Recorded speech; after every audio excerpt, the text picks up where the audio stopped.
And 2, when we return to the Bible, it says there were giants in those days and afterwards. Now, for some reason or other, even after the flood, God allowed some of these giants to come back, to return for whatever reason. For example, in the book of Deuteronomy and the books of the Kings and Exodus, we read about them. We read about the Anakim. I think Zechariah Sitchin, a very well-known author today, who talks about the planet Nibiru coming back, sort of planet X. He calls them the Anunnaki, but the Bible calls them the Anakim. We know of the scouts of Joshua, and they came upon men who appeared to be giants, and they said, "We are like grasshoppers in their sight." We know of Goliath, the giant that was slain by David. The Bible talks about Og, king of Bashan. Did you know that he was over 18 foot tall, according to the Bible? 18 foot tall.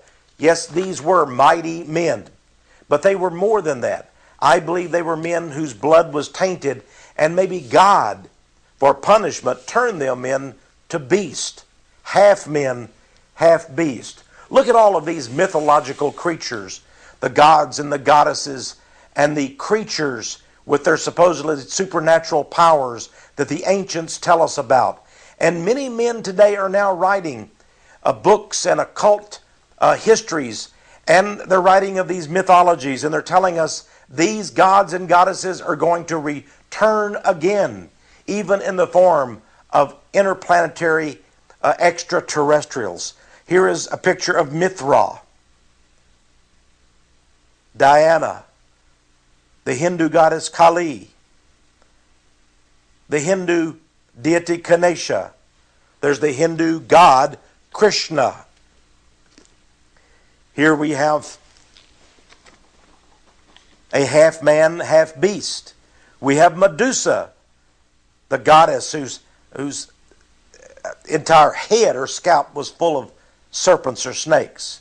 Athena, she is the goddess that sits atop the Capitol building of the United States even today. Imagine that connection. Here is Atlas. It is said he held up the world. Cyclops, who had an all-seeing eye in his forehead. Apollo and Daphne. Hercules, the strongest of the gods for all time. Icarus. Scylla. The famous Spanish painter Goya pictured Satan as a giant. And look at the giant that Goya painted. And there are more.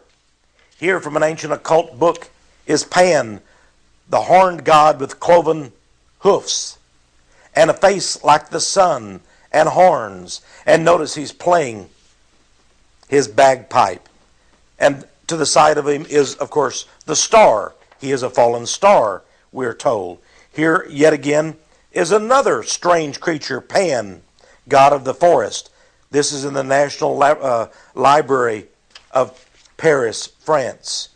Here we see the Orion constellation, and there you see a medallion in the corner, and that is of the ancient Norse goddess Frigg.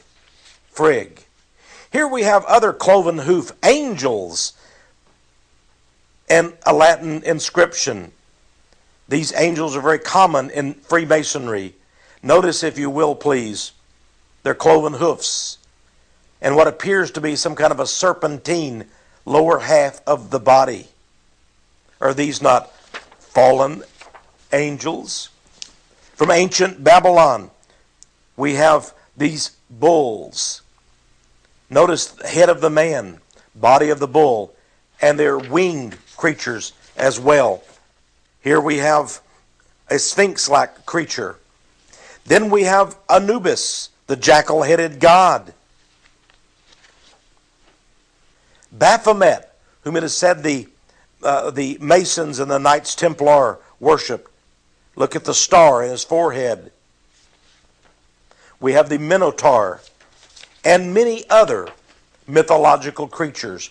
Were these the fallen angels? Do they represent the fallen angels who came to earth?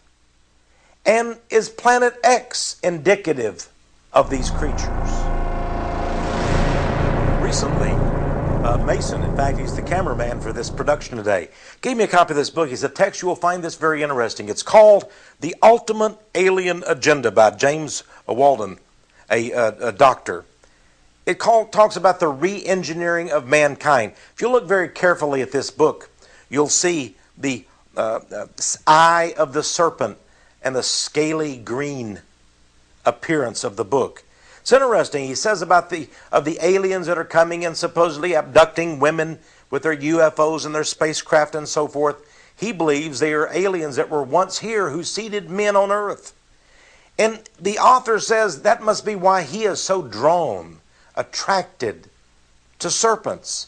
Many people are attracted to serpents today, it seems. And we even see popular music stars like Britney Spears, who performs with a albino python snake wrapped around her neck.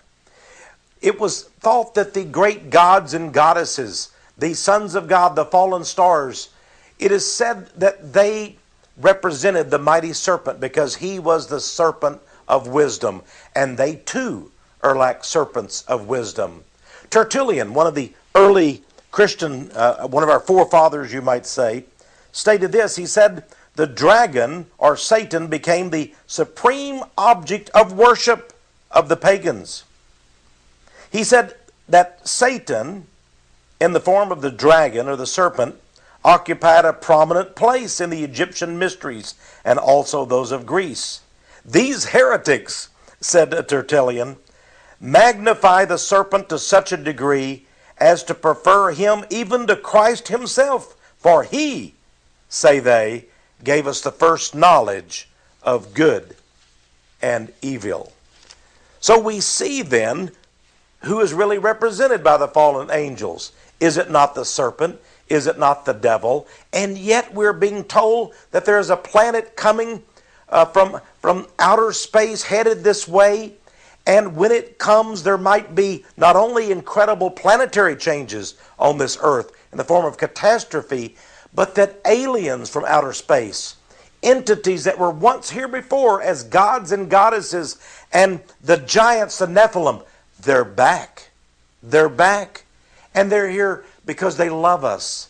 And they're the serpents of wisdom who want to share their divinity with us. You can see the lies of the devil and all these things. And now let's look. Throughout history, we've seen the story of these devils represented. Here is a dragon painting that can be seen in a tomb in the Valley of the Kings in Thebes, central Egypt. Here we have an ancient painting and occultic-like a code of Ouroboros, the serpent biting its own tail. Notice it has 3 horns on its head. That is the father god, the mother goddess, and their son, who is to come, the Antichrist. Even here in the United States, the serpent was worshipped. Here is a very interesting picture that I know you'll find of fascination. Coiled over 1,254 feet, this is the Great Serpent Mound in the state of Ohio. No one knows how it got there. Was it Native American Indians? But someone worshiped the serpent, and we can see the mounds, the signs on the planet. Now, the serpent has been worshipped in many ways, and these gods who are supposedly returning with this planet Earth will come in many forms as well. And let's look at some of the forms in which the serpent is said to be coming very soon in conjunction with planet X. Here is a being that appears to be some kind of a Babylonian fish god.